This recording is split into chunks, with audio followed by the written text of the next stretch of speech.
বাংলাদেশের সর্বশেষ গুরুত্বপূর্ণ আপডেট সংবাদে আপনাকে স্বাগত। শুরুতেই সংবাদ শিরোনাম, পরে বিস্তারিত। শুরুতেই জানিয়ে দিব, আজ ঢাকা টাঙ্গাইল মহাসড়ক অবরোধ করে বিক্ষোভ করছেন ওষুধ কারখানা শ্রমিকেরা। গাজীপুরের কালিয়াকৈর ২১ দফা দাবিতে ঢাকা টাঙ্গাইল মহাসড়ক অবরোধ করে বিক্ষোভ শুরু করেছেন ওষুধ কারখানা শ্রমিকেরা। আর শনিবার ৩১ আগস্ট সকাল থেকে এই বিক্ষোভ শুরু করেছেন তারা। এরপরে জানিয়ে দিব, মধ্যরাতে এস আলমের ১৪টি গাড়ি সরানোর অভিযোগ বিএনপি নেতাদের বিরুদ্ধে। চট্টগ্রামে এস আলম গ্রুপের চেয়ারম্যান সাইফুল আলম মাসুদ এবং তার পরিবারের সদস্যদের ব্যবহৃত ১৪টি বিলাসবহুল গাড়ি বিএনপি নেতাদের পাহারায় সরিয়ে নেওয়া হয়েছে বলে অভিযোগ উঠেছে। এর মধ্যে এ সম্পর্কিত একটি ভিডিও সামাজিক যোগাযোগ মাধ্যমে ভাইরাল হয়। এবারে জানাবো, ডিপজলের মৃত্যুতে শেখ হাসিনার নামে হত্যা মামলা। সাবেক প্রধানমন্ত্রী শেখ হাসিনা এবং আওয়ামী লীগের সাধারণ সম্পাদক ওবায়দুল কাদের সহ ৬১৪ জনের নামে মুন্সিগঞ্জ সদর থানায় হত্যা মামলার দায়েরের অভিযোগ করা হয়েছে। গত সন্ধ্যায় মামলাটি দায়ের করেন বৈষম্যবিরোধী ছাত্র আন্দোলনে নিহত ডিপজল সর্দারের নানি শেফালী বেগম। এদিকে নর্দাবিলের ৫০০ বিঘা জমি নসরুল হামিদের কবজায়। ঢাকা ময়মনসিংহ মহাসড়কের পাশে দাঁড়িয়ে যতদূর চোখ যায় ততটুকু জমির মালিক সাবেক বিদ্যুৎ ও জ্বালানি প্রতিমন্ত্রী নসরুল হামিদ। ময়মনসিংহের ত্রিশাল উপজেলার আমিরাবাড়ি এবং মাঠবাড়ি ইউনিয়নের রায়মনি এলাকায় অবস্থান হামিদ রিয়েল এস্টেট প্রজেক্টের। নর্দাবিলে একটি জলাশয় প্রায় ৫০০ বিঘা জমির তার দখলে রয়েছে। উল্লেখ্য, নসরুল হামিদ শেখ হাসিনা সরকারের বিদ্যুৎ এবং জ্বালানি প্রতিমন্ত্রী ছিলেন। এদিকে আজ বিকেলে রাজনৈতিক দলের নেতাদের সঙ্গে বৈঠকে বসবেন ডক্টর মোহাম্মদ ইউনূস। এবং সর্বশেষ জানিয়ে দিব, ২৪ ঘন্টার মধ্যেই আছড়ে পড়বে ঘূর্ণিঝড় আসনা। ভারতের কেন্দ্রীয় আবহাওয়া দপ্তর আইএমডি জানিয়েছে, আরব সাগরের উত্তর অংশে কয়েকটি ঘূর্ণিঝড়ের আশঙ্কা দেখা দিয়েছে। আগে যে গভীর নিম্নচাপ দেখা দিয়েছিল সেটি ইতিমধ্যে শক্তিশালী ঘূর্ণিঝড়ে রূপ নিয়েছে এবং আগামী ২৪ ঘন্টার মধ্যে এটি ভারতের পশ্চিমাঞ্চলীয় রাজ্য গুজরাটের উপকূলে আছড়ে পড়তে পারে। উল্লেখ্য, গুজরাটেই ভারতের বর্তমান প্রধানমন্ত্রী নরেন্দ্র মোদীর বাড়ি। ওই গুজরাটে বিগত প্রায় ১ মাস ধরে ভয়াবহ বন্যার কবলে পড়েছে। কোনোভাবেই নামছে না গুজরাটে বৃষ্টির পানি। আবার নতুন করে আসনা ঝড় যদি গুজরাটে ভয়াবহ আকার ধারণ করে তাহলে লণ্ডভণ্ড হয়ে যেতে পারে ভারতের গুজরাটের রাজ্য। প্রিয় দর্শক, এতক্ষণ শুনছিলেন সংবাদ শিরোনাম, এবারে বিস্তারিত। তবে তার আগে বন্ধুরা, অনুরোধ থাকবে এই সংবাদটিতে একটি লাইক দিন। এই চ্যানেলে আপনি নতুন হয়ে থাকলে আমাদের সংবাদটি দেখতে দেখতে চ্যানেলটি সাবস্ক্রাইব করে রাখুন। কমেন্ট করে আপনার মূল্যবান মতামত জানিয়ে দিন বন্ধুরা, আপনি বিশ্বের কোন দেশ থেকে আমাদের সংবাদটি দেখছেন এবং শুনছেন। এবারে বিস্তারিত। ঢাকা টাঙ্গাইল মহাসড়ক অবরোধ করে বিক্ষোভ করছেন ওষুধ কোম্পানির শ্রমিকেরা। গাজীপুরের কালিয়াকৈরে ২১ দফা দাবিতে ঢাকা টাঙ্গাইল মহাসড়ক অবরোধ করে বিক্ষোভ শুরু করছেন ওষুধ কারখানার শ্রমিকেরা। শনিবার ৩১ আগস্ট সকাল থেকে এই বিক্ষোভ করেন তারা। ইতিমধ্যে তারা বিভিন্ন দাবি দেওয়া নিয়ে মাঠে নেমেছেন। তারা তাদের কর্মবিরতি দিয়ে ২১ দফা দাবিতে ঢাকা টাঙ্গাইল অর্থাৎ উত্তরবঙ্গের সঙ্গে ঢাকার যে মেন সড়ক সেটি অবরোধ করে রেখেছেন সকাল থেকে এবং তারা বিক্ষোভ শুরু করছেন। তাদের দাবি আদায় না হওয়া পর্যন্ত তারা সড়ক ছাড়বেন না বলে জানিয়েছেন। গাজীপুর থেকে আমাদের প্রতিনিধির পাঠানো সর্বশেষ তথ্য অনুযায়ী এ সংবাদ আমরা পেয়েছি। বিস্তারিত সংবাদ আসা মাত্র আপনাদের জানানো হবে। মধ্যরাতে এস আলমের ১৪টি গাড়ি সরানোর অভিযোগ বিএনপি নেতাদের বিরুদ্ধে। চট্টগ্রামে এস আলম গ্রুপের সাইফুল আলম মাসুদ এবং তার পরিবারের সদস্যদের ব্যবহৃত ১৪টি বিলাসবহুল গাড়ি বিএনপির নেতাদের পাহারায় সরিয়ে দেওয়া হয়েছে বলে অভিযোগ উঠেছে। এরই মধ্যে এ সম্পর্কিত একটি ভিডিও সামাজিক যোগাযোগ মাধ্যমে ভাইরাল হয়েছে।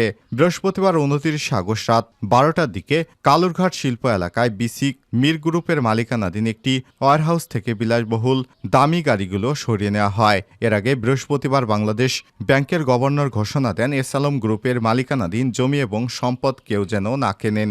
এই ঘোষণার পর ওই দিন রাতে কালুরঘাট শিল্প এলাকার একটি ওয়ারহাউস থেকে এই গাড়িগুলো সরিয়ে নেওয়া হয়। বিলাসবহুল গাড়িগুলো, এসব গাড়িগুলোর মধ্যে রয়েছে BMW, মার্সিডিস এবং অডি, পোর্শে এবং রেঞ্জ রোভার ইত্যাদি। ভাইরাল হওয়া ভিডিও থেকে জানা গেছে, বৃহস্পতিবার রাতের দিকে কালুরঘাট শিল্প এলাকায় বিসিক মির গ্রুপের মালিকানাধীন একটি ওয়্যারহাউস থেকে বিলাসবহুল দামি গাড়িগুলো সরিয়ে নেওয়া হচ্ছে। চট্টগ্রাম দক্ষিণ জেলা বিএনপির আহ্বায়ক এনামুল হক এনাম, পটিয়া উপজেলা যুবদলের সদস্য সচিব ওয়াহিদুল আলম চৌধুরী পিবলু এবং চট্টগ্রাম দক্ষিণ জেলা ছাত্রদলের যুগ্ম আহ্বায়ক শেখ মোহাম্মদ হোসেন নয়ন গাড়িগুলো সরিয়ে নেওয়ার সময় তদারকি করেন। একই সঙ্গে চট্টগ্রাম দক্ষিণ জেলা বিএনপির আহ্বায়ক আবু সুফিয়ানের গাড়ির চালক মনসুর এস আলমের গাড়িগুলো ওয়্যারহাউস থেকে বের করার বিষয়টি তদারকি করেন।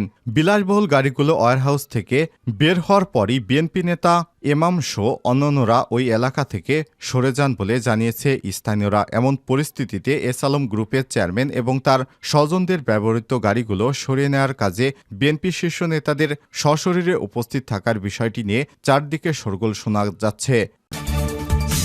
ডিপজলের মৃত্যুতে শেখ হাসিনার নামে হত্যা মামলা।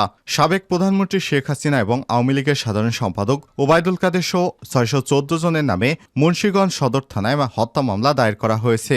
বৃহস্পতিবার 29 আগস্ট সন্ধ্যায় মামলাটি দায়ের করেন বৈষম্যবিরোধী ছাত্র আন্দোলনে নিহত ডিপজল সর্দারের নানি শেফালী বেগম। গত 4 আগস্ট বৈষম্যবিরোধী ছাত্র আন্দোলনে মুন্সিগঞ্জ শহরের সুপারমার্কেট চত্বরে কৃষি ব্যাংকের সামনে গুলিতে নিহত হন ডিপজল সর্দার। মুন্সিগঞ্জ সদর থানার ইন্সপেক্টর তদন্ত হারুনুর রশিদ মামলার বিষয়টি নিশ্চিত করেছেন। মুন্সিগঞ্জ সদর থানা সূত্র থেকে জানা যায়, 314 জনের নাম উল্লেখ করে এবং আরও 3 শতাধিক অজ্ঞাত পরিচয় আসামি করে একটি হত্যা মামলার অভিযোগ করা হয়। এতে সাবেক প্রধানমন্ত্রী শেখ হাসিনা, সাবেক সেতুমন্ত্রী ওবায়দুল কাদের, মুন্সিগঞ্জ জেলা আওয়ামী লীগের সভাপতি মোহাম্মদ মহিউদ্দিন, মুন্সিগঞ্জ 2 আসনের সাবেক সংসদ সদস্য অধ্যাপক সাগুভতা ইয়াসমিন এমিলি, মুন্সিগঞ্জ 3 আসনের সাবেক সংসদ সদস্য অ্যাডভোকেট মৃণাল কান্তি দাস, মুন্সিগঞ্জ 3 আসনের সাবেক সংসদ সদস্য মোহাম্মদ ফয়সাল বিপ্লব, সদর উপজেলা সাবেক চেয়ারম্যান আনিসুজ্জামান, সাধারণ সম্পাদক লুৎফর রহমান। 314 জনের নাম উল্লেখ করে অজ্ঞাত পরিচয় আসামি করা হয়েছে আরও 300 জনকে। নর্দাবিলের 500 বিঘা জমি নসরুল হামিদের কবজায়। ঢাকা ময়মনসিংহ মহাসড়কের পাশে দাঁড়িয়ে যতদূর চোখ যায় ততদূর জমির মালিক সাবেক বিদ্যুৎ এবং জ্বালানি প্রতিমন্ত্রী নসরুল হামিদ বিপু। ময়মনসিংহের ত্রিশাল উপজেলার আমিরাবাড়ি এবং মঠবাড়ি ইউনিয়নের রায়মনি এলাকায় অবস্থান হামিদ রিয়েল এস্টেট প্রজেক্ট। নর্দাবিলে একটি জলাশয় প্রায় 500 বিঘা জমি তার দখলে। স্থানীয়দের অভিযোগ, সাবেক প্রতিমন্ত্রীর ক্ষমতার প্রভাব খাটিয়ে পুলিশ মামলা হামলা এবং ক্যাডার বাহিনী দিয়ে ভয়ভীতি দেখিয়ে গ্রামের সাধারণ কৃষকদের এসব জমি দখল করেছেন। নর্দাবিলে জমির পরিমাণ প্রায় 1000 একরের উপরে। সম্প্রতি রাজনৈতিক পথ পরিবর্তনের পর থেকে সম্পদ গোপন করতে বিলে থাকা শতাধিক হামিদ রিয়েল এস্টেটের নামের সাইনবোর্ড খুলে ফেলা হয়েছে। সরেজমিনে গিয়ে দেখা যায়, ঢাকা ময়মনসিংহ মহাসড়কের পাশে ত্রিশালের নর্দাবিলে যতদূর চোখ যাচ্ছে তার সবটুকু জমির মালিক সাবেক বিদ্যুৎ ও জ্বালানি খনিজ সম্পদ প্রতিমন্ত্রী নসরুল হামিদের। ভুক্তভোগীদের অভিযোগ, যতটুকু জমি কেনা যায় তার থেকে বেশি জমি দখল করেছে সাবেক প্রতিমন্ত্রী নসরুল হামিদ। বিকেলে রাজনৈতিক দলের নেতাদের সঙ্গে বৈঠকে বসবেন ডক্টর মোহাম্মদ ইউনূস। ক্ষমতা গ্রহণের পর দ্বিতীয়বারের মতো রাজনৈতিক দলগুলোর সঙ্গে বসতে যাচ্ছেন অন্তর্বর্তীকালীন সরকারের উপদেষ্টা ডক্টর মোহাম্মদ ইউনূস। শনিবার 31 আগস্ট বিভিন্ন রাজনৈতিক দলের সঙ্গে বৈঠক করবেন তিনি। জানা গেছে, এদিন বিকাল 3টায় বৈঠক শুরু হবে, যা চলবে রাত 8টা পর্যন্ত। রাষ্ট্রীয় অতিথি ভবন যমুনায় বিভিন্ন রাজনৈতিক দলের নেতাদের সঙ্গে বৈঠক করবেন প্রধান উপদেষ্টা ডক্টর মোহাম্মদ ইউনূস। এর আগে ক্ষমতা গ্রহণের 8ই আগস্ট রাজনৈতিক দলের শীর্ষ নেতাদের সঙ্গে বৈঠক করেন ডক্টর মোহাম্মদ ইউনূস। এদিন তার সঙ্গে বিএনপি, জামাত সহ বিভিন্ন রাজনৈতিক দলের শীর্ষ নেতারা সাক্ষাৎ করেন। তবে ক্ষমতাচ্যুত দল আওয়ামী লীগ বা 14 দলীয় জোটের কেউ সেই বৈঠকে ছিলেন না। গত বৃহস্পতিবার 29 আগস্ট উপদেষ্টা পরিষদের এক বৈঠক শেষে বন এবং পরিবেশ জলবায়ু উপদেষ্টা সৈয়দা রেজওয়ানা হাসান জানান, রাজনৈতিক দলগুলোর সঙ্গে সরকার আলাপ আলোচনার প্রক্রিয়া চালু রাখবে। তারা যেসব সংস্কারের প্রস্তাব দেবে তা সরকার গ্রহণ করবে। এরপর এদিন বিএনপির মহাসচিব মির্জা ফখরুল ইসলাম আলমগীর সহ দলের 3 নেতার সঙ্গে বৈঠক করে প্রধান উপদেষ্টা। প্রধান উপদেষ্টার প্রেসিং কর্মকর্তা জানায়, বৈঠকে বিএনপির প্রতিনিধিরা মূলত বর্তমান সরকারের বিভিন্ন ক্ষেত্র সংস্কারের ভাবনা, নির্বাচন নিয়ে তাদের চিন্তাভাবনা সম্পর্কে মতবিনিময় করেছেন। তারা বলেন, এই সরকারের গৃহীত পদক্ষেপগুলোর ব্যাপারে তাদের পূর্ণ সমর্থন রয়েছে, ভবিষ্যতেও এই সমর্থন থাকবে। বর্তমান সরকারের পক্ষ থেকে যেন যত তাড়াতাড়ি সম্ভব সংস্কার এবং নির্বাচন প্রসঙ্গে রাজনৈতিক দলগুলোর সঙ্গে ব্যাপক ভিত্তিক সংলাপ শুরুর ঘোষণা দেওয়া হয়। সে ব্যাপারে তারা অনুরোধ করেছেন অন্তর্বর্তীকালীন সরকার ডক্টর মোহাম্মদ ইউনূসকে।